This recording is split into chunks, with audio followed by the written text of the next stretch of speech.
বললো সত্যি লিখবি? বেশ, তাহলে মস্ত করে লিখতে হবে, মনে থাকবে। লিখেই কিন্তু আমায় দিবি। আমি বললাম, তোমার জন্য লিখতে পারি এক পৃথিবী।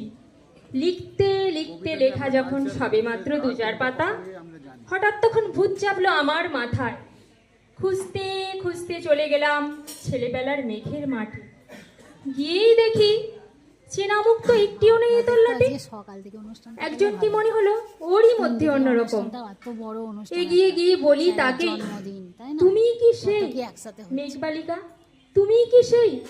সে বলেছে, মনে তো নেই, আমারও সব মনে তো নেই।